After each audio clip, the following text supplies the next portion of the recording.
guys, how's it going? It's Joe Raiti from Raiti's Rides, and today we are inside my Ford Focus RS, and I'm going down one of my favorite roads in Mexico, and I just wanted to talk a little bit about, some people have been reaching out about, is it worth the extra cash to get an RS over the Ford Focus ST?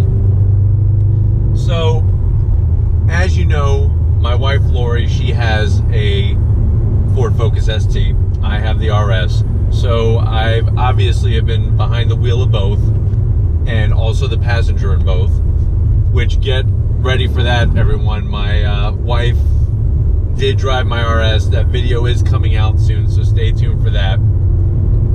But, you know, there is a substantial difference, MSRP wise at least, when it comes to the ST and the Focus RS. So, Focus ST, MSRP, if you get one like my wife has, the MSRP on it was 31 grand, roughly. That is for an ST3. So that means you're gonna get the leather seats, full leather recals, the navigation, the sunroof, the optional wheels, the red painted brake calipers, all that good stuff.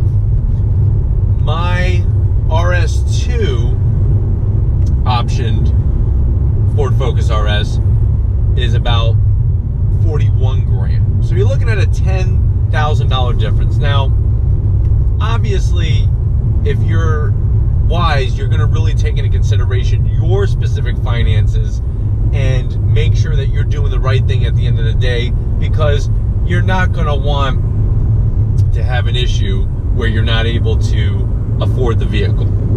So definitely look at your finances and analyze that data. So I'm not here to tell you how to run your personal business, but that's just something that I want to throw out there. Now, believe it or not, driving my wife's Focus ST is what led me to get an RS.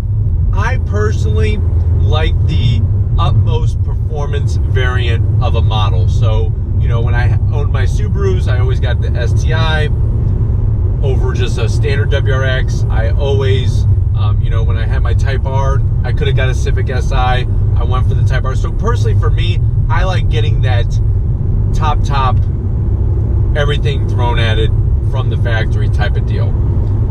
Now, when it comes to actual drivability and all that kind of stuff, the Ford Focus ST is a ton of fun.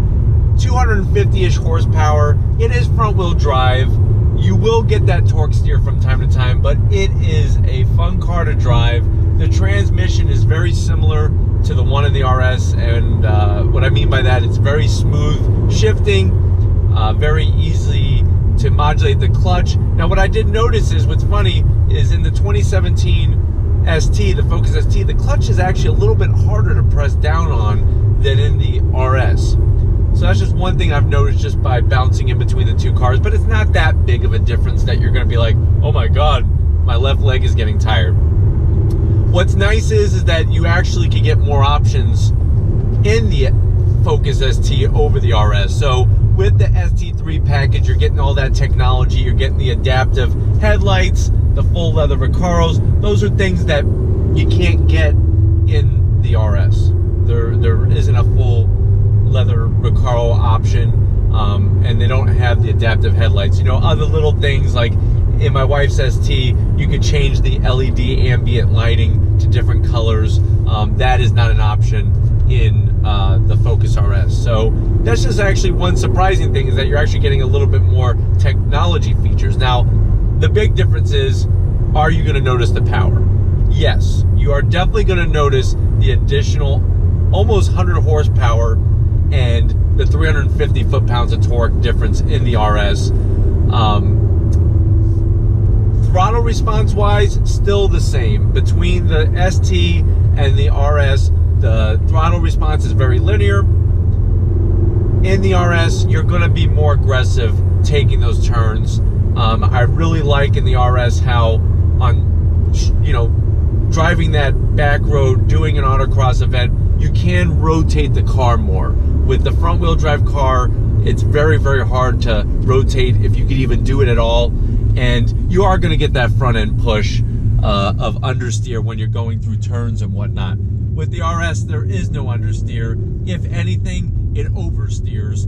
And that's not even having it in drift mode. I'm just talking about putting it in either sport or track mode, so to speak. Now with the ST, you don't have any way to adjust the stiffness of the shocks, and there's no different modes like a sport mode and whatnot. Now you can shut off the traction control and all that. That puts it into a sport mode, but that's without traction control. So that's something that if you're doing an autocross event, there is that sport mode option, but you are disabling traction control. When you put the RS into sport mode, you still have traction control. You still got all that good stuff. Now, when you put it into, say, track mode, it does shut off the traction control and it puts the shocks in the stiffer setting. Now, all you need to do is believe it or not, just press the traction control button to shut it off. Because it's already off, it actually turns it back on. So you could be in track mode, have the quicker steering feel, tighter feel, have the quicker throttle response, yet still have the safety of the traction control. And you could even soften the shocks up, because that's one thing, is that the ST as a daily driver is way more comfortable suspension wise than the RS, and that doesn't matter if the RS is in the stiffer setting or not, it is stiffer. And it makes sense because this is going to be that model above the ST. So if you're really looking for a car that's going to be the ultimate daily driver, where you're going to feel comfortable no matter what the situation is and whatnot, and you're not too worried about that utmost performance, then go with the ST. You really can't go wrong with that car. If you want something that is going to be that top level and you're going to get the most from it, you're going to have to go with the RS. 350 horsepower, 350 foot-pounds of torque. Everything else, you know, I do have a subscriber out there, Paul, and if you're watching this, Paul, hey, what's going on? Hope things are going well up in that Tennessee, North Carolina area. But one thing Paul had brought up, which I never even thought about, is quality of the fit and finish between the two cars. Because I don't know if you're aware, this car, the RS, is built in Germany, as it's always been, whether it's a Focus RS or whatever, Escort RS, if you know your Ford history. My wife's ST, the Focus ST, was built in Detroit. What's awesome to say is that there is no build quality difference whatsoever between the German built one and the made in the USA one. And overall, I enjoy the fit and finish. Now, is it going to have those rattles? Is it going to have those creaks? Yeah, they do come up because the car is stiffly sprung. Especially when you have it in the stiffer of the two suspension settings, it really bounces a lot. It's really meant for a nice, pool table smooth track or whatnot, or a piece of road. If you're on something like I'm on right now, if I was in the stiffer mode, it would definitely be bouncing around. So that's just one thing you're going to have to get used to. Seat wise, I do like the full leather Recaros better. They're easier to clean. I think they look better. When it comes to actual, do they fit any different? No, they're Recaros. They're going to be tight, so you're going to have to take that into consideration.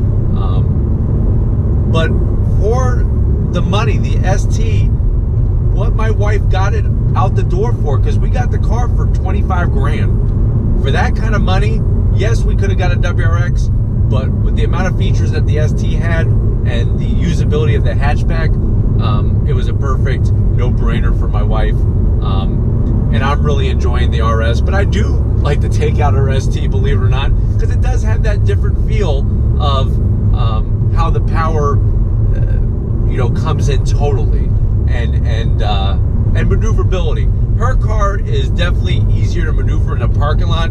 The steering rack is different, so from lock to lock, it is going to be a little bit different when you're making U-turns and whatnot. The RS is horrendous to make a U-turn. You're going to have to make it a 3-point turn if you need to turn around, so just be ready for that. So at the end of the day, it's really up to you.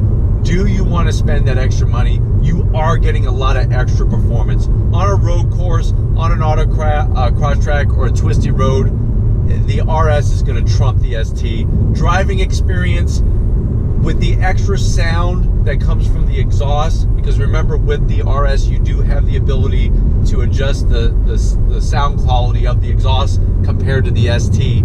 It is louder. It does have the pops and the bangs, which is fun.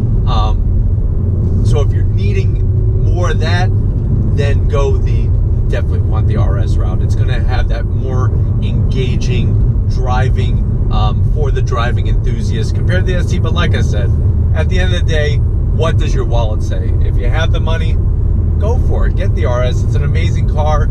Even if you have the money and you want to be a little bit smarter, get the ST. It's just as much fun. Like I said, you're going to have to answer that for yourself. My advice, get your butt down to a dealership while you can and see if they have an RS. There is a local dealership here that has a 2018 RS sitting there and an ST where you can drive them. So that's my advice, is you're only going to know until you're behind the wheel of the car. But anyways, hopefully this answered some of your questions, if not all of your questions.